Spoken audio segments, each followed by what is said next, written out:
Inaanyayahan ko po ang lahat na tumayo upang magbigay galing sa pagbasa ng salita ng Diyos.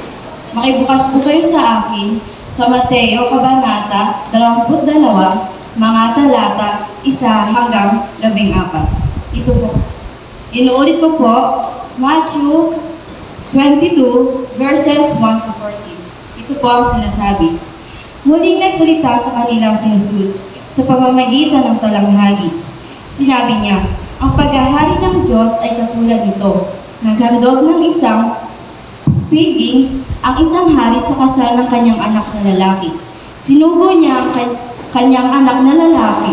Sinugo niya ang kanyang mga alipin upang tawagin ang mga inanyayahan, ngunit ayaw nilang dumalo. Muli siyang nagsugo ng ibang mga alipin at kanyang pinagdilim. Sabihin ninyo sa mga inanyayahan na naihanda ko ng aking paging. Napatay na ang aking mga baka at mga pinatabang buya, at handa na lang ang lahat ng bagay. Haninat kayo sa paging. Ngunit hindi ito pinansin ng mga inanyayahan. Humayo sila sa kanilang lakad. Ang isa'y sa kanya'y bukid, at sa kanyang pangangalakal naman ang isa. Sinunggaban naman ng iba mga alipin. Hinamak at pinatay. Galit na galit ang hari. Pinaparoon niya ang kanyang mga kawal, pinapuksa ang mga mamamatay tao, iyon at ipinasunog ang kanilang lungsod. Sinabi niya sa kanyang mga alipin, nakahanda na ang mga paging, ngunit hindi karapat-dapat ang mga inanyayahan. Kaya pumunta kayo sa mga nagsamang matao, at inyong anyayahan sa kasalanan ang lahat ng mga nakita ninyo. Kasalat ang lahat ng mga nakita ninyo. Lumabas ang mga pangunahing lansangan, ang mga alipin, at sinama ang lahat ng natagpuan, masasama at mabubuti. Ano pa't napuno ng mga panauhin ang bulwagang pangkasalan? Pumasok ang hari upang tignan ang mga panauhin, at nakita niya roon ang isang tao hindi nakadamit pangkasalan. Kaibigan, bakit ka pumasok dito nang hindi nakadamit pangkasalan? Tanong niya. Hindi nakaimik ang tao. Kaya sinabi ng hari sa mga katulong, gapusin ninyo ang kanyang mga kamay at paa at itapon siya sa kadiliman sa labas. Doon mananangis siya at magngangalit ang kanyang ngipin, sapagkat marami ang tinawag, ngunit kakaunti ang nahihirang. Purihin po ang salita ng Diyos at ating pong i-welcome ang kanyang lingkod, Sister Leonie Velaro.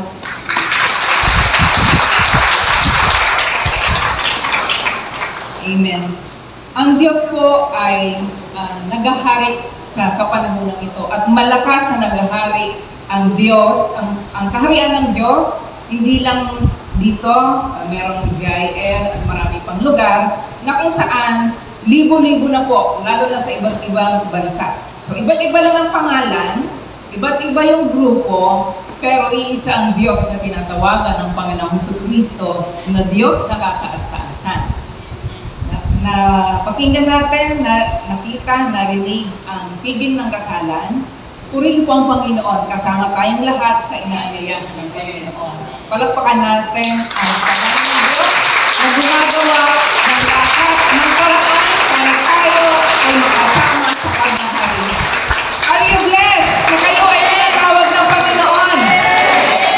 Gusto niyo ba na pinapansin? Sino dito ang ayaw ng pinapansin? May sakit siyang depression. Di ba kaya tayo nagagalit pag meron nagpapapansin tayo at hindi tayo pinansin? Di ba puot ang umiiral sa atin pag feeling rejected tayo? Tama po ba? Amen. Church, are you following? Yes. Amen. Hindi tao ang tumatawag sa inyo. Hindi politiko ang nag-aanyaya sa inyo. Tama lamang po na magbihis tayo ng araw. Tama lamang po na pagandahin natin ang ating sambahan. Kasi Diyos ng kataas-taasan ang ating pinuntahan. Diyos na makapangyarihan na hanggang ngayon patuloy na kumikilos. Iyon ang Diyos na nag-aanyaya sa ating lahat. He deserves your praise. He deserves you, He deserves your honor, He deserves your respect. Can you raise up your hand and give thanks to the Lord? Tanggapin mo, Ama, ang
ngayon, the choosing and following.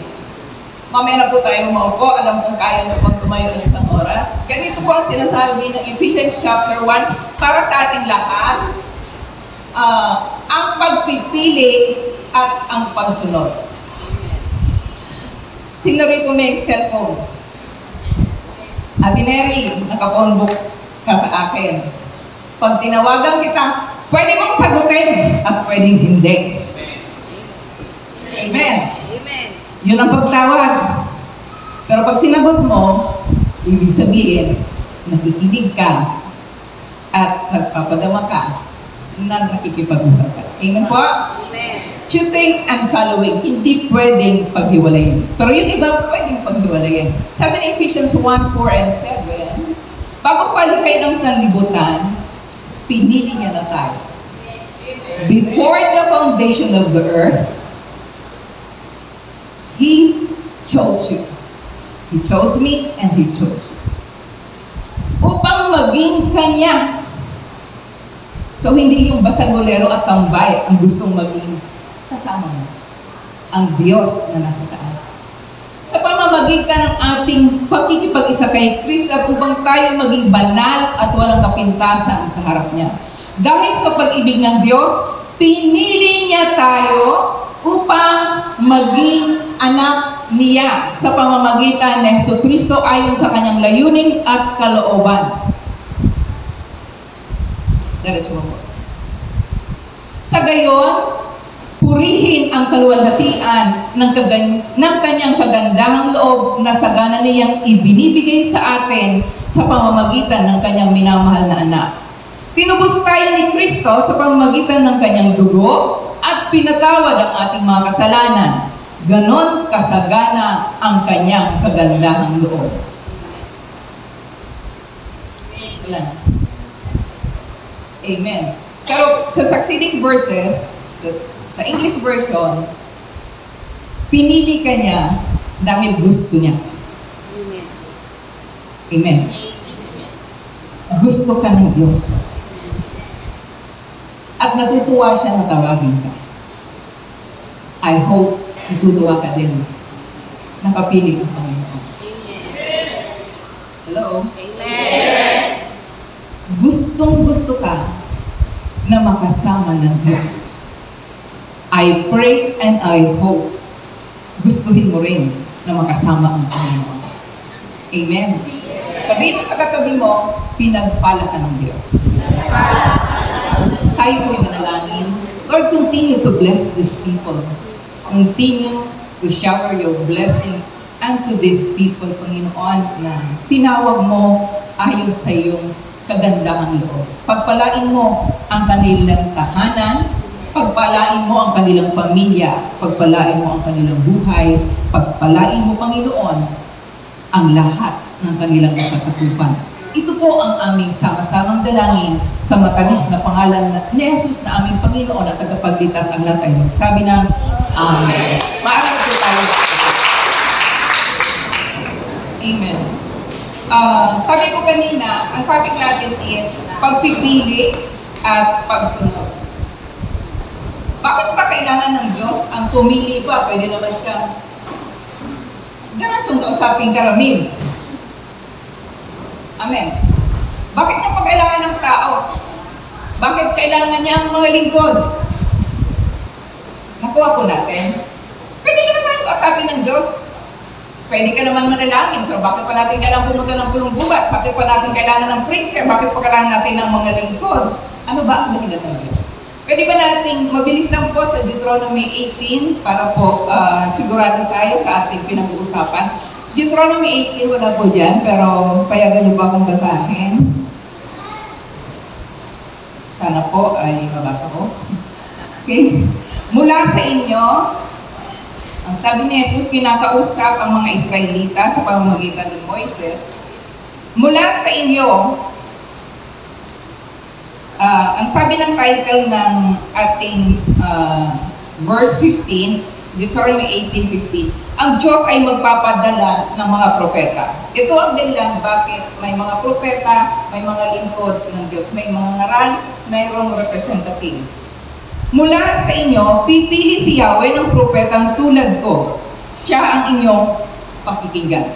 Ito po ay nagpapatungkol sa darating na Mesiyas, ang tunay na sinugo, si Jesucristo. Patuloy po tayo. Ito ay katugunan sa hiling ninyo kay Yahweh nang kayo'y nagkakatipon sa Horeb. Ang may hiling, ang Israelita na magpadala ng propeta. Humihiling ang Israelita. Gawin po natin. Ang sabi ninyo, huwag mo nang iparinig uli sa amin ang tinig ni Yahweh, ni ipakita pa ang kapila-kilawot na apoy na ito sapagkat tiyak na mamamatay kami. Sinabi naman niya sa akin, tama ang sinabi nila, kaya pipili ako ng propetang tulad mo, si Moses, and referring to the Messiah, kaya pipili ako ng propetang tulad mo, sa kanya ko ipapasabi ang ibig kong sabihin sa kanila. Sino mang hindi makinig sa kanya, ay mananagot sa akin. Ngunit, tiyak na mamamatay ang propetang mangangas magsalita sa pangalan ko nang hindi ko pinahihintulutan o magsalita sa pangalan ng kalimang Diyos-Diyosan. Upang matiyak ninyo kung ang sinasabi ng propeta ay galing kay Yahweh o hindi, ito ang palandaan. Please mark.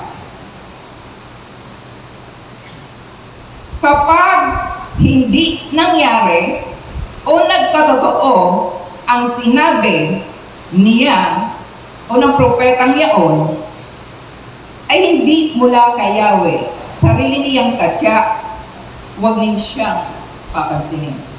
So the mark of a true prophet, pag nagpahayag, nagkakatotoo. Pero pag hindi nagkatotoo, sarili niyang puro-puro yun. Huwag niyo daw papansinin. Kaya sa mga preachers, sa mga mangaral, sa mga tatawagin pa ng Panginoon, huwag tayo mangangaral dahil gusto lang natin ang tao ay pasayahin. O gusto lang natin silang itaas. Kaya meron tayong Bible. Bakit? Kasi tumatayo kami, ang mga lingkod ng Diyos, dahil ang alam ninyo, padala kami ng Diyos. Amen po.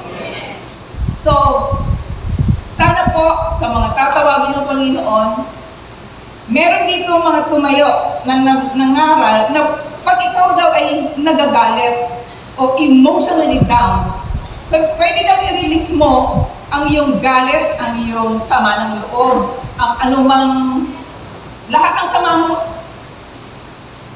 Pwede mo daw sigawan ang Diyos, pwede mo daw murahin ang Diyos. Ano ko ba yun? Ang Diyos, kailanman ay hindi nagtulak. Walang masama sa Diyos. Ang maraming masama sa atin. Let us be humble enough. Walang problema ang Diyos, ang may problema tayo. So pag tayo ay nagkakamali, nagkakaproblema, pwede ba ang i-search natin ang sarili natin at hindi ang Diyos? Amen po. Yung mga taong yon, hindi na nakatungtong sa pulpito nito. Iniingatan namin kayo na sana po ang pananampalataya natin ay magpatuloy hanggang sa marami pang taon ng ating buhay at tunay tayong makalapit sa ating Panginoong Jesucristo, tunay na pagharian ng Diyos ang ating buhay at ang ating pamilya. Can you give the Lord your clap offering?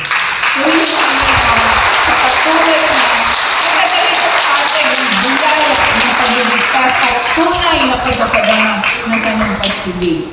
So, yun po ang dahilan bakit merong tinatawag na lingkod. Kasi ang Diyos ay Espiritu, so ang kanyang yabag, ang kanyang pagkilos ay nakamamatay. So napakalaki ng Diyos at napakaliit natin. Kaya lang minsan, ang sabi nga ng ibang preacher, ang Diyos, ang laki-laki siya ang may hawak ng lahat ng bagay, pero mapagkukumbaba. Tayo tao ang naitrate natin, ang taas-taas natin. At wala dito yun. Amen. Okay, wala dito. puro mababait ang tao dito at masunod. By faith. Ganito po ang iba't ibang uri ng paglilingkod. Hindi lahat ng preacher, hindi lahat ng tumatayo dito, sila lamang ang lingkod. Yung mga nandyan sa likod nyo, yung mga nagkakawang gawa, mga deacons, mga elders, mga nag-a-usher, mga tumutulong, ang tawag po sa kanila ay lingkod din ng Diyos. Yung mga nananalangin, mga nagpapakain, mga tumutugtog at nagsasayaw, sana lang ang sayaw natin para sa kapurihan ng Diyos at hindi para ipakita na we are the super duper na dancer. Amen ba sa mga dancer? Hindi na lang wala sila. Ganun din sa mga purihin ng Panginoon kasi at the age of 13, 14, meron na tayong mga magagaling tumugtog. Ang edad ng anak mo? 13, 14. Malit-lit pa eh. Pero pa naman malaki. Ayan. And sila din po ay lingkod ng Diyos. So lahat tayo nagko-contribute po sa tinatawag na pagsasama-samang paglilingkod para ang gawain ng Panginoon ay itaguyod natin, magpatuloy. So purihin po ang Panginoon kasi sabi ng ang mga pinipili daw ay o mga chosen, we have the patriarchs, yung pinagmulan ng ating pananampalataya, and this is Abraham, Isaac, and Jacob. So yung 12 tribes na yon, sila yung tinatawag na pinagmulan ng ating pananampalataya. Kaya tayo may ganito. Kaya may Israel, kaya may pananampalataya na binabanggit sa Biblia. And we have the leaders, we have Moses, Joshua, the judges, yung kings. Meron pong mga, ang hari po ng Israel ay umabot ng 39. And then we have the prophets. And sabi ng Bible, sabi ni Jesus Christ, the end of the law and the prophets is kay John the Baptist. So si Kristo na kasi yung tinatawag na the chosen one. Sabi ng Luke 4, siya talaga yung ipinadala para magbigay ng kalayaan sa lahat ng nakabilanggo. At magbigay, sabi ng Luke 4, ipinadala siya ng Diyos. He is the sent one. Sabihin niyo sa katabi mo, sugo ng Diyos. Sigawan mo mamaya. Hindi ka pinakikinggan eh. Si Kristo ang tunay na lingkod ng Diyos kasi ang kanyang daladala ay hindi ang sarili niyang layunin, kundi ang sabi niya, para ang bulag ay makakita at ang mga bingi ay makarinig. Kaya pag nabibingi yung katabi mo, ipag-pray mo, baka makagamitin ka ng Panginoon. Lahat ay ginagawa ng Diyos para tayo ay pagpalain, ingatan at ipadama sa atin ang kanyang pag-ibig. Ngayon po, si Noah, bago yung patriarchs, ay tinawag, sabi na Genesis 6, chapter 6, verse 9, tinawag ng Diyos si Noah at ang kanyang pamilya. Chapter 6, chapter 7, chapter 8, and chapter 9, inutusan ng Diyos na gumawa ng daong para iligtas ang marami at ang lahat ng hayop kasi napakasama na ng mga tao sa lugar na yon. So hindi lang ngayon masama. Kahit nung panahon, ang tao ay nagpapakasama. Balik lang naman po. Wala namang pagbabago. Ang nagbabago, yung uso, actually ang uso bumabalik eh. Di ba? So, sabi ng Ecclesiastes, paulit-ulit na. It's a cycle, actually. Ngayon, ang sabi ng Panginoon, gusto niya libulin, nagsisisi siya, o gusto niya magbago ng isip na ginawa niya tayo. Yun ang konteksto. Pero, naghanap siya ng tao na makikinig sa kanya para libulin ang mundo at magpanibago ng mga tao. At nakita niya na sa panahon yon si Noah. At si Noah, ang matuwid, hindi matuwid ang kanyang pamilya. Sa book of Genesis chapter 6, 7, and 8, and 9. Pero nakita siya ng Diyos. Si Noah at ang kanyang pamilya kasama sa tinatawag ng Diyos. Pero si Noah lang ang matuwid. Okay. And going back, sa patriarchs, Tinawag si Abraham. Mamaya, tingnan natin, bakit ba tinatawag ang mga tao? Bakit pumipili ang Diyos ng tao? At bakit kanya pinili? Sabi ng iba, ako pinili. That's amazing. It's too good to be true. Pero pakiramdaman mo, bakit tinatawag ka? Bili ka lang. O baka marami ka lang hindi naiintindihan. Gusto kong sabihin sa inyo, ang Diyos tumatawag at hindi ang tao. So kung tinatawag ka, baka pwedeng makinig ka. Kasi hindi matatapos ang paghahari, ang pagliligtas hanggat hindi napupuno o na yung tinatawag na number of the Gentiles is makompleto, hindi magtatapos ang sanlibutan. Sabi ni Peter, yung 3:9, kaya hindi natatapos ang dapat tapos na eh. Kaya hindi tayo nagwawakas kasi marami nang pinagharian ng Diyos.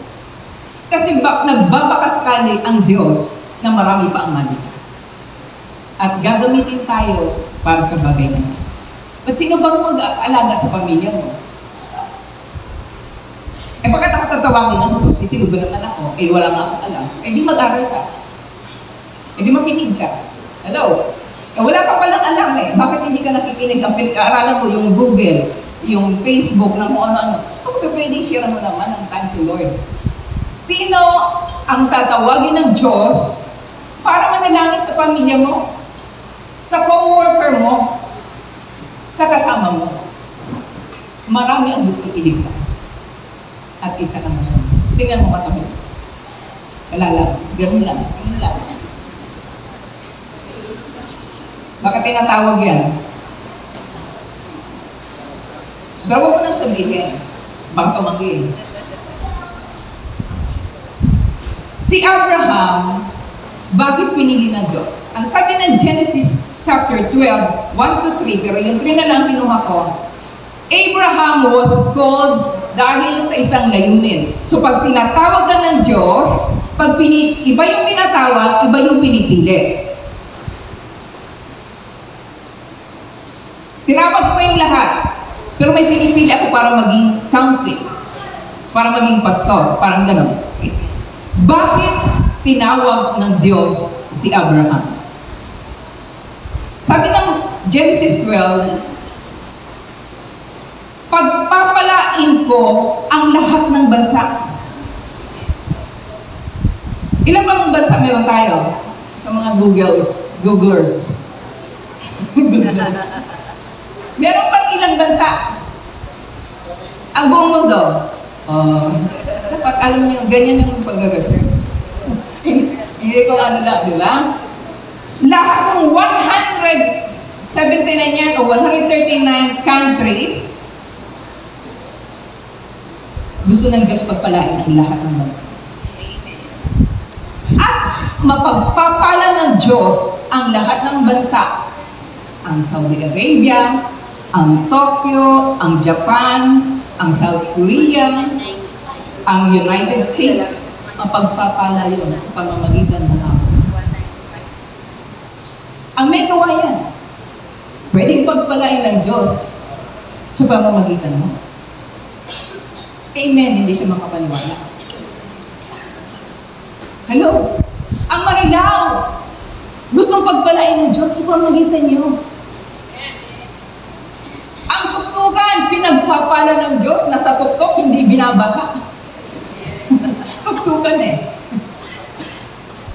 Pinagpala ang lugar na ito, pinagpala naman tayo mo. Pero yun ang dahilan bakit tinatawag si Abraham. Gusto niyang pagpalain ang marami, hindi lang ang kanyang pamilya. Sabi nga, Genesis 18:19, bakit tinatawag ng Diyos si Abraham? Maliban sa gusto niyang pagpalain ang maraming bansa. Wala? Wala? 18:19. Pakiyan mo nga.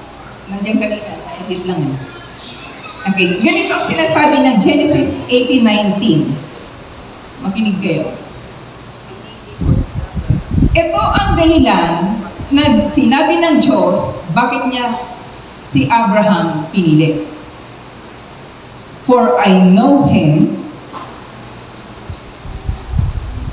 that he will command his children and his household to obey me. Meron na? Pinili ng Diyos si Abraham kasi nakita ng Diyos na hanggang sa dulo ng panahon, hanggang ngayon, si Abraham, tuturuan niya ang kanyang anak, ang kanyang kasambahay tungkol sa kautusan ng Diyos. Ang Israelita ngayon, that is more than 5,000 years ago, galing sa pagkatawag na ito kay Abraham. At ang kultura ng Israel, at age 8, 8, tinuturuan sila ng kautusan, ng Bible, Scripture, hindi ang New Testament. And, pag pumunta ka doon, makikita mo ang kanilang pagsunod, literal, sa commandment ng Panginoon. Pwede bang ibalik? Atin. Hindi. 18. Pwede bang ibalik?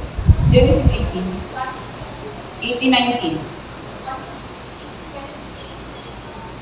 19. Chapter 18, 19. Verse 19. Pinili ko si Abraham. God is a God of 1,000 generations. Bakit ngayon marami tayo, pamilya? Maging ang Glorious Covenant, pinagpala ng Diyos ang kanilang pamilya. Nung pinagpala ka, pinagpala ang pamilya mo. Ang Diyos, gusto kang pagpalain, gagamit, tumipili ang Diyos sa pamilya mo para magamit na, para ibigay ang pagpapalang niya para sa'yo. For I know him, that is Abraham, that he will command his children and his household after him, and they shall keep the way of the Lord, to do justice and judgment, that the Lord may bring upon Abraham that which he hath spoken of him. So may plano ang Diyos na kaya ka pipiliin kasi kilala ka ng Diyos, nakita na hanggang sa dulo ng henerasyon na gusto niyang madala sa kanyang paghahari, matupad sa iyo. So pinipili ka, hindi dahil sa maganda ka. Tingnan mo katabi mo. Hindi dahil sa magaling ka. Hindi dahil sa mayaman ka. Hindi dahil sa you are very special. Pinipili ng Diyos ang isang kagaya mo. Ang pangalan mo?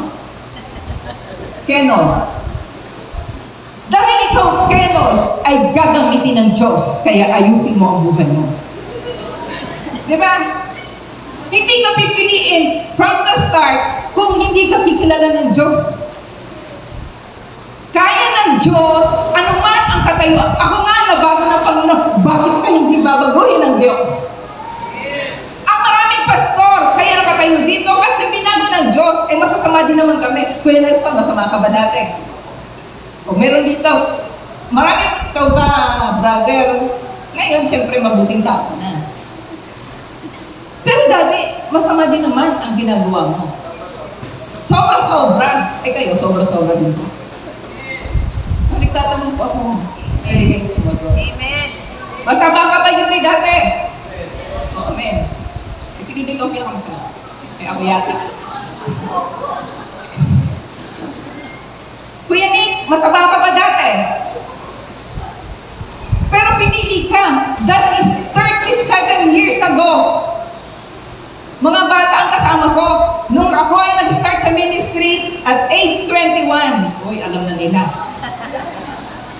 At age 21, ginagamit kami ng Diyos. O galing ako sa masama.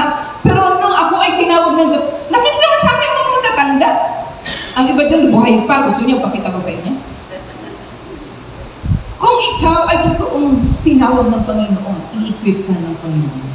Babaguhin ka ng Panginoon at itatayo ka ng Panginoon. Huwag kang matakot. Huwag kang pangamba kasi ang Diyos, pag tumawag, alam niya ang kanyang ginagawa. Pag tinawag ka, alam niya, kaya kanyang hilusin. Alam niya, kahit anong mangyari, hindi ka bibitaw sa kanya. Dahil hindi pwedeng magkamali ang Diyos. Hindi nagkakamali ang Diyos sa pagpili sa'yo. Hindi nagkakamali ang Diyos nung tinawag ka. Kahit sa tingin mo, mali. Pero ikaw lang may sabing mali. Ang mga pastor, hindi nagkamali ang Diyos nung tinawag ka. Ang mga leaders, hindi sila nagkamali nung sila ay maglingkod at gumalingon sa Diyos. Marami pa ang gustong tawagin ng Panginoon sa lugar na ito. Hindi man kami. Palipas na po kami. Malapit na po kami sa 20%. Baka po pwedeng kumilos na kayo at maglingkod, mag-aral. Yuri, pwede ka nang tumayo. Kasi sinong papalit sa amin? Pag kami ay kinuha na ni Lord. Abay, napapagod din kami. Kala nyo kayo lang napapagod. Uy, natitisyo din kami. Kala nyo kayo lang. Amen ba? Pero hindi namin titingnan yun. Kasi alam namin ang pinagagawa sa amin ng Diyos. O, kanina, yung disruption, nawala ng kuryente, ginusto ba natin yun? Ginusto ba ng technicals yun? Hindi. Pero it happens. The world has many distractions, temptation, and struggle. Pero dahil nag-training sila, nagpa-practice sila, dire-diretso pa ang pagtugtog at synchronize naman. Di ba? Can we give them the Lord?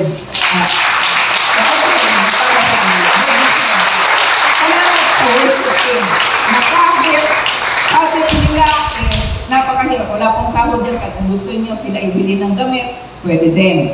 Kung gusto niyo, yung mga dancer, nagreklamo kasi maraming bagong mga instrument at saka gamit. Thank you sa mga lights and sound, sa mga best offering nyo. Sabi nila, bakit kami kailang din namin na tambourine? Panahon pa yata namin yung ginagamit tambourine na yun. So baka kinukonvict kayo. Pero hindi ako napaparinig. Sinasabi ko na. Amen. So, going back. Si Joseph, Isaac and Jacob, diretsuhin ko na lang po, meron silang nakatalagang gawain. Sila tinatawag na patriarka o pinagmulan sa iyong family, papunta sa 12 tribes. Sa 12 tribes, pinili naman si Joseph. Si Joseph, na tinatawag na Joseph the Dreamer, siya yung binenta, siya yung parang kulaylat. Kuha lang tayo ng salita galing sa aklat ng Genesis para sa katauhan ni Joseph. Sabi ng Genesis 47, I believe, 45, balik natin. Si Joseph, the dreamer, ito po yung role niya. Ang role ni Joseph, hindi siya yung panganay. Supposedly, dapat sa 12 tribes yung panganay. Ang role ni Joseph, i-preserve ang Israel, kahit sila kasi sa panahong yon is may tagutom. 7 years na tagutom sa lugar ng kanilang kinalalagyan. So mamamatay, malilipol ang lahi nila. Genesis 45:47, ganito po ang sinasabi. Lumapit kayo, sabi ni Jose, lumapit na sila at nagpatuloy sa pagsasalita. Ako si Jose, ang inyong kapatid, na ipinagbili ninyo sa Ehipto. Ngunit, huwag na ninyong ikalungkot ang nangyari. So si Joseph na nagsasalita ngayon, si Joseph na binenta at gustong patayin, siya ngayon ang second command sa Ehipto at that time. So yung ang Egypt noon ay masyadong makapangyarihan, masyadong malakas, sila yung pinagpala sa panahon. Ngunit huwag na ninyong ikalungkot ang nangyari.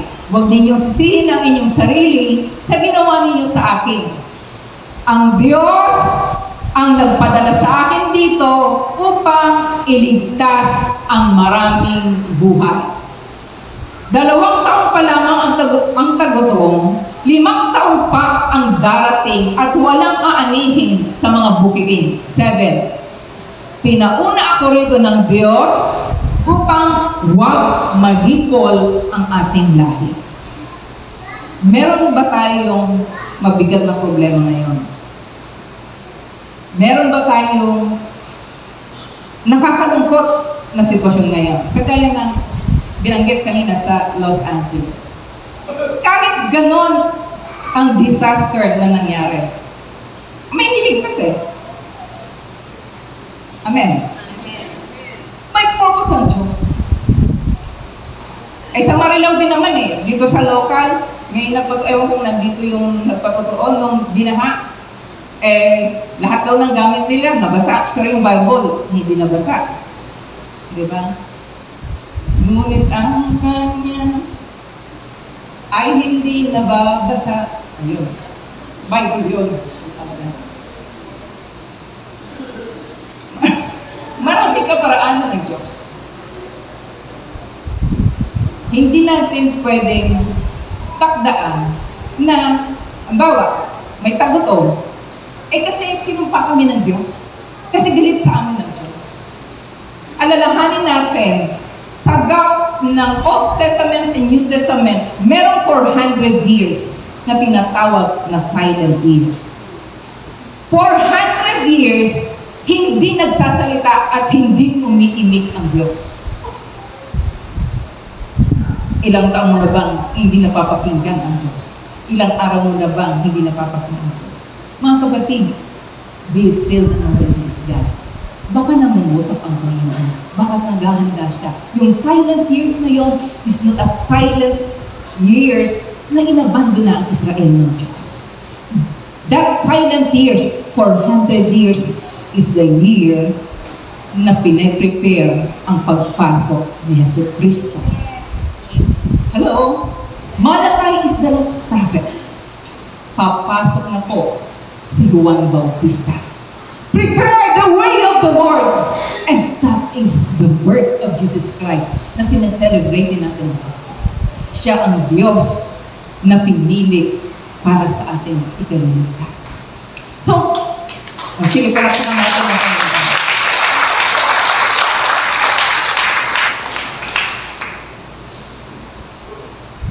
Sa emosyon natin, pag may na-hospital, pag mayroong nagkakasakit, pag may cancer, pag may problema, pag bankrupt, ang tingin natin, inabandonat tayo ng Diyos.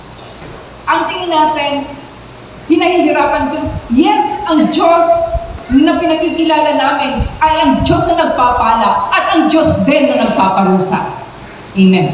Kaya ang topic natin is the choosing and following. Ang sabi ng Deuteronomy 28 and 29 na binanggit ng ibang preacher, sabi ng Deuteronomy, pag ikaw ay sumunod sa akin, pagpapalain kita ng etc., etc., etc.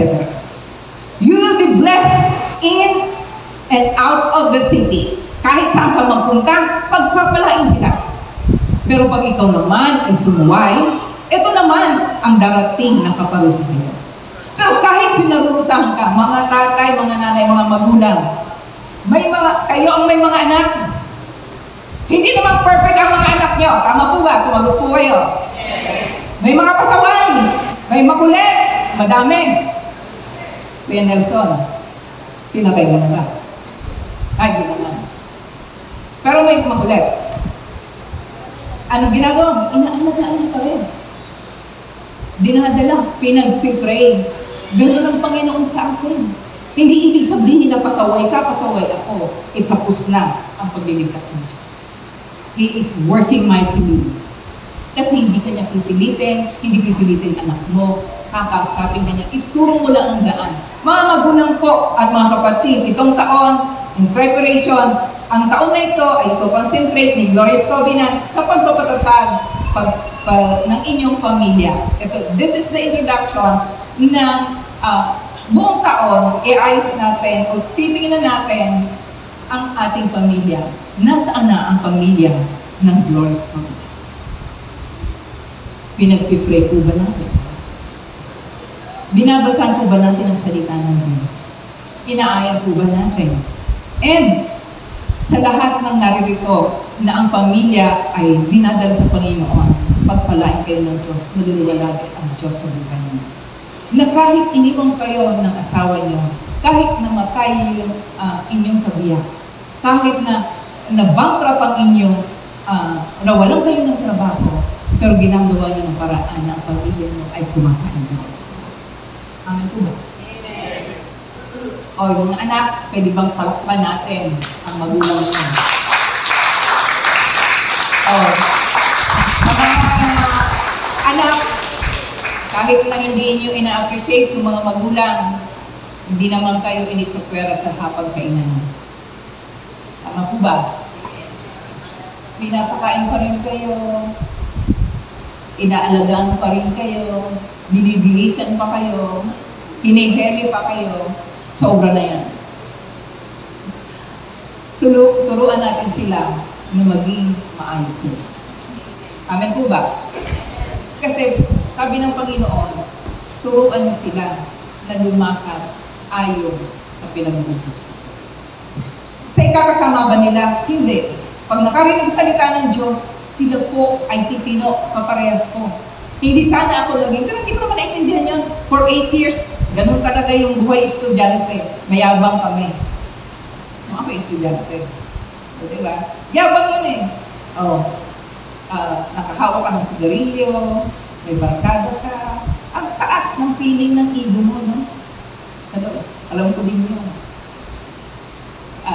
Naka-branded ang pantalon mo. Wala namang kinakain sa bahay mo.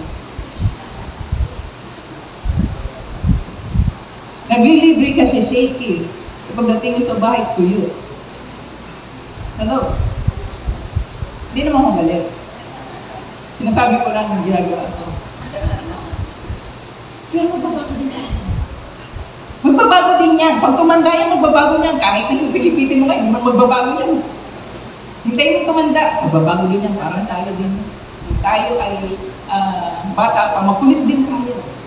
May nagpasensya sa ating mga magulang. Buti na lang may mga magulang. Amen. So, ang Panginoon po, yun ang dahilan bakit tumatawag. Hindi lang para sabihin, kaya nga ng Diyos na tayong lahat ay iligtas. Naniwala kayo doon? Kung ayaw niyo, di sila. Amen. Ay, ayaw natin maligtas, di iligtas ng Diyos yung iba. Hindi eh. Hindi ganun eh. Kasama tayo lahat. Kahit yung masama sa tingin nyo, kahit yung sa tingin nyo is hindi karapat, bakit sino bang karapat dapat ngayon sa atin? Tingnan nga natin ang ating sarili. Karapat dapat ba ako iligtas? Aray ko. Sorry naman, Lord. Ako nga hindi karapat dapat. E di gano'n din natin yung sa sarili nyo. Pero kung tatawagin ka ng Diyos at susunod ka, kaya ka niyang hubugin at kaya niyang sabihin, kaya niyang baguhin ang buhay mo. Kaya ka niyang pagpalaan. Kaya ka niyang bigyan ng pamilya na susuporta sa'yo. Kaya ka niyang bigyan ng mga taong kakalinis sa'yo. Huwag niyong problemahin na pagdating ng araw. Alam niyo, kami po, lalo na ako, madami akong anak kayo. Madami din akong asawa. Ganun. Alam niyo, tinignan niyo ni Pastor Bimin at ni Mami na pagdating ng dulo ng panahon, pag tumanda kami, may uuwian daw akong bahay. Meron nga. Amen. Pero nag-Bible study lang naman kami, sumunod lang naman kami. Pero ito, madami din ako, kaya ko na magluto. Pagdating ng panahon, matututo din tayo, matututo din yan kahit hindi mo puwersahin. Pagdating ng araw, pag nagpamilya yan, matututo din yan. Magmamature din yan sa pangalan ng Panginoon. Pag hindi nakuha sa salita, ipag-pray mo. Pag hindi pa rin nakuha sa pag-pray, i-intercede mo. Lahat gawin mo. Kaya ka nga binigay ng magulang niya eh. Kasi ikaw ang magbibigay ng panahon para sa kanila. And si Joseph, yun ang role niya. Yung lahi is magtulog. And si Moses, tinawag ng Diyos as leader, not as patriarch, para i-lead ang Israel papunta sa lupang ipinangako sa kanila. Para i-lead ang Israelita, rather. Ang Israelita, 600 nung umalis sa Egypt. Hulaan nyo kung ilan ang natira pagdating sa Canaan. 600. Ilan ang natira? Ay naku, Diyos ko. Dalawa. 600,000, hindi 600. Hindi 600. 600,000 ang hinango galing sa Ehipto. Ang natira, dalawa. Si Joshua at saka si Caleb. Na tutungtong sa lupang pangako. Kahit si Moises na kinikilalang napakagaling-galing ko ng Diyos, hindi nakatungtong sa promised land, pero pinatanaw sa kanya. Ligtas ako kayo mag-alya. Bakit? Ang Israelita ay punong-puno ng rebellion. Masyadong marunong, masyadong mareklamo. Wala dito yon sa Glorious Covenant. Mapapait at pasunurin ang mga Glorious Covenant. Amen. By faith. And ganun ang pagtatawag ng Diyos sa mga lingkod niya. At pagkatapos ni Joshua, meron tayong judges, meron tayong mga hari, si Saul, si David, si Solomon. Si Solomon ang nagtayo ng unang templo. Ngayon, nung sila ay pinarusahan, dinala sa Babylonia for 70 years dahil sila ay nagkasala, pinarusahan sila 70 years bago sila pinabalik. Pero binigyan sila yung hari, si King Cyrus, ang ginamit ng Diyos para itayo muli ang second temple. And then sa second temple na yun, pagdating kay Kristo, dinurog pa din ng Diyos. Pero yung temple na ng Panginoon, pero kung ang kanyang mga anak ay hindi karapat at masuwayin, kahit temple niya, huwag pa sa akin kahit itong bahay sa bahay na ito. Kung tayo ay susuway sa Panginoon at hindi tayo susunod, ano ba naman ito para hindi niya lipunin? Ano ba naman ang pamilya natin kung tayo ay susuway para hindi lipunin? Hindi tayo pinagkakatakutan niyo. Tayo ang matakot sa Diyos. Amen. Huwag natin pagmalakihan ang Panginoon na tayo ay ganito na, marami na tayong alam. Kahit marami tayong alam, kahit pastor ka pa, kahit leader ka pa, huwag kang magre-rebelde. Kung kulang ka, manalangin ka, humingi ka, pwede ka naman bigyan. Huwag mong daanin sa rebellion kasi hindi pagpapalain ng Diyos ang iyong ginagawa. Amen. Huwag mo rin sisiranan yung kapwa kasi kahit, yung mga nagsasalita, alam niyo ba na kahit ang dingding ay may tenga, nagsusumbong yan. Walang nagsumbong sa sinasabi mo. Narinig yun ng Diyos. Kaya, minsan kaya hindi tayo pinagpapala ng Panginoon, hindi ayos ang ating ginagawa. Eh kung ikaw ay hamakin, kung ikaw ay pagsabihan ng ganito, baka naman talaga may mali tayo. Hello? Magpakumbaba tayo at iayos natin. Nung ako po ay nagkamali, siyempre pag bata ka pa, Bible student kami, grabe. Nung tinignan ko, buti na lang may pagpapatawad ng Panginoon, humingi ka ng tawad, i-confess mo, lilimutin ng Diyos. Grabe, lingkod na kami ng Panginoon noon, pero grabe, nagkasala kami ng ganito, nagkang kami ng ganito. Alam niyo, hindi kami purihin ng Panginoon, may mga nag-save sa amin. Pero pag ayaw na namin pumunta sa simbahan, kaya pag may ayaw pumunta sa gawain ng Panginoon, pag ayaw na maglingkod, may nagawa yun. So please, i-restore natin ang mga tao yun. Kasi pag na-restore sila, parang si Pedro, ang sabi ni Pedro, nung ipinagkano niya si Jesus Christ, sabi ni Pedro, Panginoon, pag merong umamak sa'yo, pag merong kumanti sa'yo, dadaan sa ibabaw ng aking bangkay. Oy, Pedro, bago tumilaw ang manok ng alas 4, 3 beses mo akong itatatuwa at tinatuwa na. At nung sinabi ng mga Romano, sino nakakilala sa Jesus na ito? Ang sabi ng 12 disciples, ay hindi ko kilala yan. Hello? Marami din tayong pagkamali, kahit sa mga pastor, kahit sa mga leaders, marami tayong problema. Pero hindi dahilan ang problema mo na kalimutan mo na may tawag ka sa Panginoon, na tinatawag ka ng Diyos at tapusin mo kung ano ang pinapagawa sa iyo ng Panginoon. Hello? Amen. Amen. Parang ayaw nilang pansinin yung tawag nila, gawin ba? Sabi ng Panginoon, kilalanin natin ang Israel. Alam niyo po ba, ang Israel ang pagkilala ng Pilipinas sa Israel sa pamamagitan ni Romulo sa United Nations noong 1948, kaya sila ay diniklara na isang bansa dahil sa isang Pilipino, si Romulo, Carlos P. Romulo. So ang Israel, pag pinagpala mo sila, ayon sa sinabi ng usapan natin, pagpapalain ka daw ng Diyos. And huwag natin kalilimutan yung mga taong ginagamit ng Diyos sa atin. Praise God. Amen. Bigyan natin sila ng pagkilala, bigyan mo ng love gift, kasi sino na lamang ibibigay mo, sila ang nag-aasikaso sa inyo. Ang mga pastor nag-aalaga lang, hindi naman nag-aalaga, hindi mo mong bigyan. Harsh. Hindi naman. May sariling magbibigay ka. Ang Israel, pag pinagpala mo, pagpapalay ka daw. Bakit? Bakit mahalaga ang Israel? Si ate niyang pagtumayo, puro Israel, puro Jesucristo. Bakit? Ito ang dahilan, bakit ito ang pinapangaral natin? In Israel, to Israel, those are the patriarchs. Sino ang nagpasimula ng ating pananampalataya na hindi kinikilala ng Israel? Ito, the patriarchs, sila Abraham.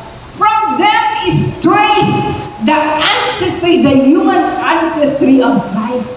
Walang Kristo na magaganap, si Jesus ay hindi matutupad ang hula sa Kanya kung hindi dahil sa Israel. Si Kristo ang ating Mesyas. Sa panahon yon, hindi siya kinilala. Pero sa panahon natin, pinapupurihan siya na Diyos na kataas-taasan at Diyos magpakailanman. Sa kanila nang galing ang Jesus na ito. So, huwag mong kalilimutan, ang mananatili lamang na mabuting gawa mo, nakikilalanin ng Diyos. Kikilalanin ka ng tao. Kung ikaw ay nagkakamang gawa, kung ikaw ay gumagawa ng mabuti, kikilalanin ka ng pamilya mo. Yung mga organisasyon, ilalagay ka doon sa kanilang Facebook, ilalagay ka nila sa kanilang wall, hindi na pala uso yung wall, Facebook na. Ito ang binigay na ganito, ito ay dinonate na ganito. Kikilalanin ka, pero kilala ka ba ng Diyos? Ang pangalan mo ba ay kinikilala sa taas? Mapalad ka daw pag ang pangalan mo ay nakasulat sa aklat ng buhay. Kasi ang Panginoon ang kumikilala sa iyo. Hindi ka man kilalanin ng tao, pero ang Diyos na kataas-taasan, kinikilala ka sa iyo. And, pag-aaral ng ating mensahe, pinipili ka, pero dapat sumunod tayo. Kasi yung mga patriarchs, yung mga lingkod ng Diyos, tinawag sila ng Panginoon at sumunod sila. Si Moses, ang sabi ng Hebrews 11, pwede siyang maging makapangyarihan, pwede siyang hindi magtiis sa piling ng Israelita. Pwede siyang hindi magtanggol sa Israelita, pero sabi ng Hebrews, pinili niya ang maging hamak, makapiling lang ang mga bayan ng Diyos. Siya ay educated in the education of the Egyptians. Mataas yun, napakataas ng education niya. Pero ang sabi ni Moses, hindi po ako karapat-dapat, bulol ako. Bulol ba? Educated ka sa Egypt? Pero sabi ng Bible, he is the most humble person on earth, sabi ng Panginoon. And si David, he is a man after God's own heart. Ang taong pinakamalapit sa puso ng Diyos. Bakit? Kasi kay David, si David ang nag-initiate ng worship sa ating mundo. Dahil ang worship ay nadumihan, nawala sa taas. Pero si David, sa kanyang kaliitan, sa kanyang pagiging pastol, siya po ay umaawit sa Panginoon. Si Saul, nung siya ay nababaliw, tinatawag niya si David para siya ay tugtugan ng flauta. So sa mga musicians, pwede ba magbigay kayo ng panahon sa mga nababaliw? Marami, disease niya yan. Sakit na yung depression. Baka po pwedeng gamitin kayo ng Panginoon. Pero bago ka gamitin ng Panginoon, dapat ikaw ay banal din. Dapat ikaw ay punong-puno din ng kapuspusan ng Espiritu. Kasi baka mag-transfer, salit na ikaw ang gamitin ng Panginoon para pag gumaling yung baka transfer pa sa'yo, dalawa na kayo. Problema pa yan. Huwag na lang. Magpilala yung mga pastor. Ganoon na lang. Pero lahat yan dapat ginagamit ng Panginoon para sa pagsasaayos ng ating gawain ng Panginoon. Ngayon, napapagod na ba kayo? Mas napapagod ako kayo sa hindi kayo. Kailangan ko sumunod. Kasi may isang bata sa Israel. Sumuway. Pinagbabato hanggang sa mga. Ganun din yung anak ni Eli ba yun? Na gumamit ng unauthorized fire. Si Saul, may utos ang Diyos na mag-operate ng ganito. Iba ang ginawa. Kaya pag inuudyakan ka ng Panginoon na ito ang ibigay mo na. Ano kung mawalan ka? Dati ka namang wala. Diba? Nung wala ka, Lord, ibibigay kong ganito. Nung meron na, akin to. Ako ang napagal nito. Diba? Kaya minsan maganda mag-share doon sa wala pa kasi nangangako. Sana lang magpapag. Following. Of the 39 kings, 8 lang ang gumawa ng mabuti. Hari yung pinili niya. Kahit pastor ka, kahit leader ka, pwede kang sumuway. Amen. Kahit nag-aaral ka, kahit musician ka, kahit sino pa tayo, pwede tayo sumuway. Pero huwag kang susuway. Ang sabi kay Diyos pa ng Panginoon, 3 beses. Bakit sinabi ng Diyos, Joshua, be strong and be very courageous. Bakit? Hindi ako magbibigay ng premyo. Wala akong pang-premyo na yun. Si Joshua ang mag-lead sa pagtungtong sa Promised Land. Para makatungtong sa Promised Land, kailangan nilang lusubin, patayin ang lahat ng nandoon. Ang sabi ng Diyos, Joshua, pag hindi niyo nilusob at pinaalis ang mga nakatira sa Kanaan, magiging problema niyo siya pagdating ng araw. Ito na ang problema. Hear ye the word of God. Pag sinabi ng Diyos, may dahilan siya. Meron dito may mga tawag ng Panginoon. Kung wala kang tawag sa ganito, kung hindi ka tinalaga, it's not your problem. Magtampisaw ka. Magsaya ka. Huwag ka nang mag-isip ng kung ano-ano. Wala ka naman palang tawag eh. Di, sumamba ka lang. Ganun lang. Kaya sa mga may tawag, baka kinakausap ka ng Panginoon. Baka ang Diyos na mangusap sa iyo, may pinapagawa sa iyo dito. Pakinggan mo. Baka ikaw ang hinihintay ng Diyos para gumawa ng milagro sa pamilya mo, sa grupo mo, sa kumpanya mo. For God is a God of thousands of generations.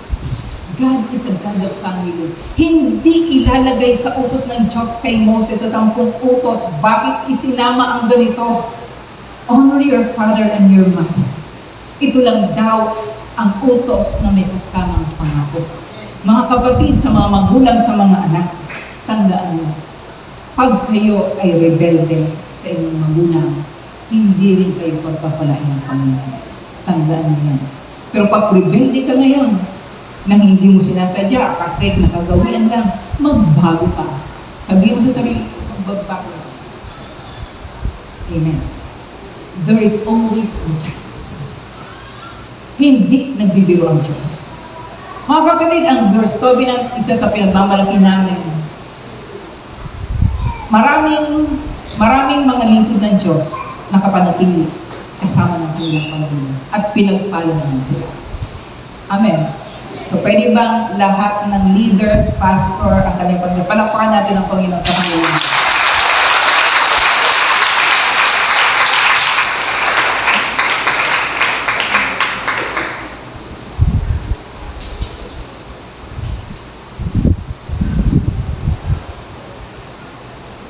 Maglalagtaw po ako ngayon.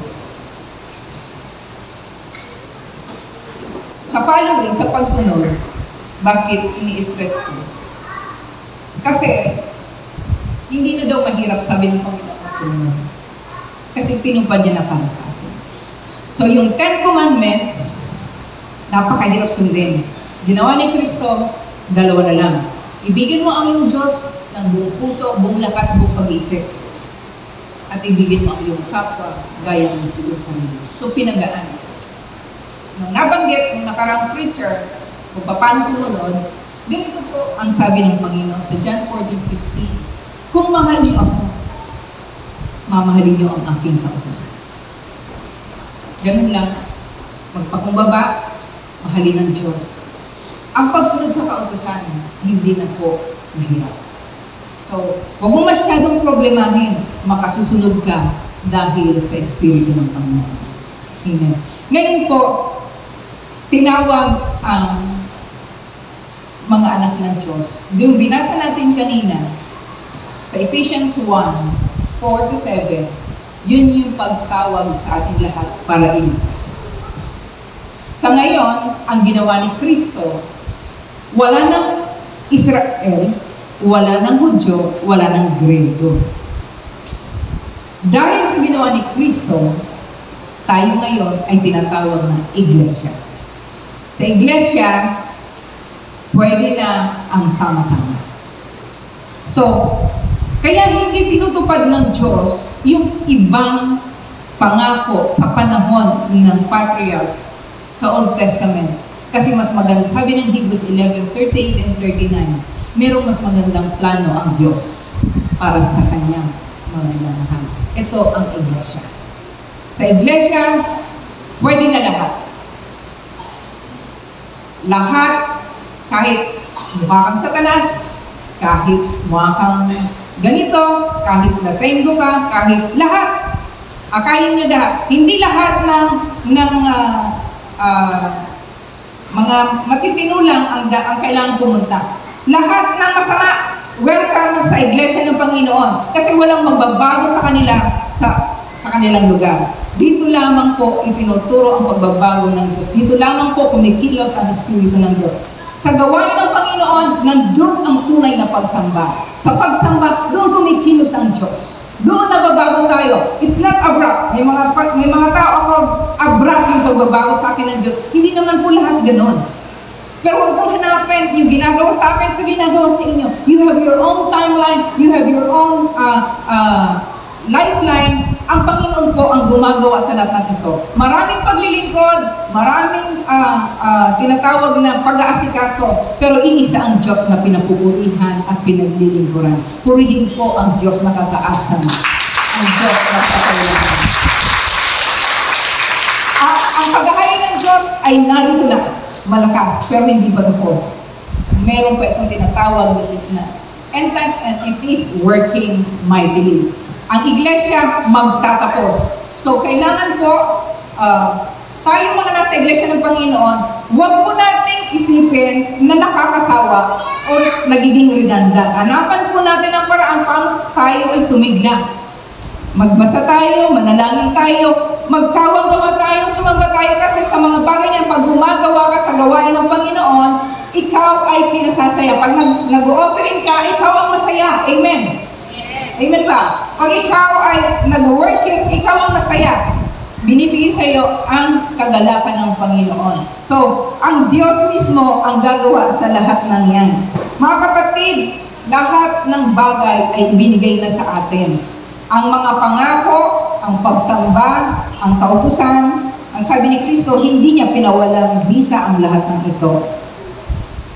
Pag hindi ka sumunod, maswayin ka. Tama ba? Isikulas mo. If you are obedient, hindi ka maswayin. Pag maswayin ka, hindi ka obedient. Pero si Clarence Covenant, kung meron nakakaalala, meron ganitong slogan pagdating sa pagsunod. Sana po, lahat ng tumatayo, lahat tayo, lahat ng magagawa, gawing prinsipyo. Masakit, pero this is the truth. Pakinggan nyo ang bagay na ito. May nagsabi nito, hindi naman ako, pero ito ang pagkagawa niya.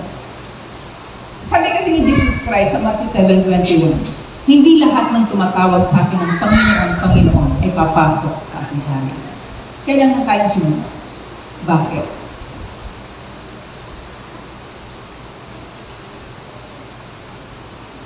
Kung sino yung sinusunod mo, yun ang Panginoon mo. Sino ang sinusunod natin ngayon sa buhay natin? Ikaw lang nakakaalam. Pwede akong tumayo sa inyo bilang leader. Pero, alam niyo ba kung sumusunod ako sa Panginoon? Hello? Yung mga deacons, elders, missionaries, lahat, worship team, lahat ng naglilingkod, papupurihan tayo, i-reward tayo sa ating mabubuting buhay. Pero, pasensya na, salita ng Diyos lang to eh. Pag hindi tayo sumunod, iba ang papanginoon natin. Bawa, ito ang salita ng Diyos. Ito ang utos ng Diyos. Choice natin na hindi sundin yan. Pero tandaan mo, kung sino yung susundan mo, yun ang Panginoon mo. Halimbawa, sa company, ang manager, si Ate Lala. Eh kung ikaw, tauhan, ang sinusunod mo, iba. Bakit mo tinatawag yung manager? Hindi ka naman ang papamanage. Madali na magsabi ng Lord. Pero are we following in the steps of the Lord?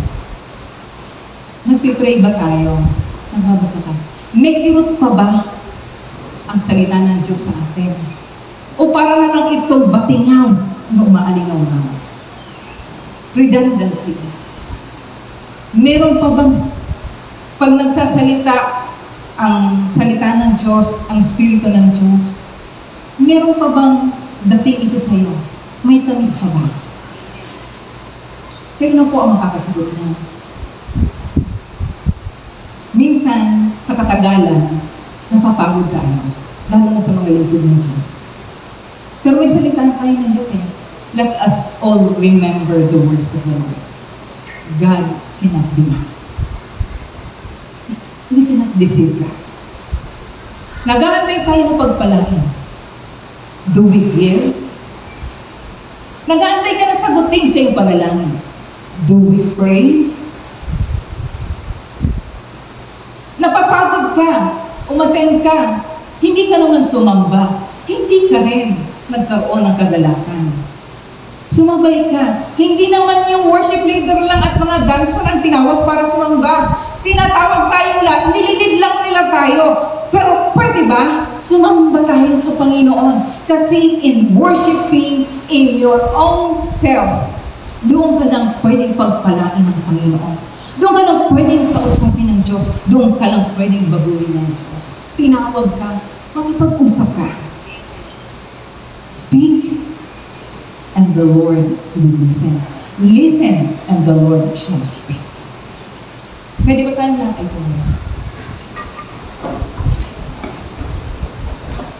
Meron ba tayong tayo?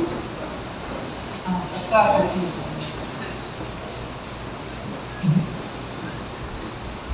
yung pagsamba. Basta rami ka na dito. Nakalimutan ko yung wala hanggang na lang kasi yung available. Walang hanggang sa sambahin. Rose, halika. Sige, ako ang magbabakap sa'yo. Alam niyo yung word na ano? Walang hanggang Sasambahin, walang hanggang i-confess lang natin. Napakaganda ng kanta na yun. Nakikiusap ako. Kristiyano din po ako. Anak ako ng Diyos. Yung topic na ito, it's not just para sabihin na magagaling ang lingkod ng Diyos. Hello? Hindi para gumawa tayo ng himala. Yung message na mula kay Abraham, patuloy, hanggang kay Kristo. Alam niyo ba ang purpose ng church? Alam niyo ba ang purpose ni Jesus Christ? Bakit pinadala? John 1:12. To those who receive Him, to those who call on His name, He give them the right to become children of God. Lahat ng yon, kahit ang Israel, Exodus 4:22, Israel is God's son. The Lord is longing for a family. The Lord is longing for a son. Si Jesu Cristo na ang gustong gumawa ng para sa atin. Pag tinanggap mo daw si Kristo, ikaw ay tinatawag na anak ng Diyos. Mga kapatid, nung ako ay bago, ang sarap sa pakiramdam na tawaging born again. That is 1987. Kuya Nick, di ba? Iiwanan mo ang lahat. Sila Kuya Nick noon, iniiwan ng trabaho kahit magdamag. Nagpupunta kami sa Makiling para dalhin ang mga kabataan sa camp. Wala kaming budget. Sabi nila Kuya Nick, anong budget natin? Hindi ka, piso-piso. Sandaan. Tama po ba, Kuya Nick? Mag-abang ka ng bili ng jeep at babayaran natin papuntang Laguna. Nagawa namin yun eh. Andun pa si Ruben, si Kapitan Ruben, yung anak, yung asawa ng napakata kanina. Maraming may tawag sa atin. Sa ngayon, maaaring hindi na natin nakikita ko. Pero the Lord is longing for us to do that. Anak tayo ng Panginoon. Mga kapatid, hindi tayo, although we are the chosen generation, hindi ka basta hari, hindi ka lang para mag-ayos ng ganito. Gusto ng Diyos, marinig ang boses mo, gusto niya mahalin mo siya. Alam mo kung bakit ako nandito? Hanggang ngayon, in my 37 years in the Lord, kasi sinabi ko, umiyak ako dun sa Panginoon, lumulod ako. Kasi ang dami binago sa buhay ko. Lord, I love you. Hanggang ngayon, gusto kong alalahanin yun para hindi ako mawala sa Panginoon. Mahal kita, Panginoon. Yung dapat ko, pagdating ng araw, kahit ano mangyari sa buong mundo na tao, kahit magka lahat, wasak na, kahit ano mangyari sa buhay natin, mahalin mo lang ang Panginoon, mananatili ka at magsusurvive ka. Kasi yun ang gusto ng Panginoon. Kumikip po tayo.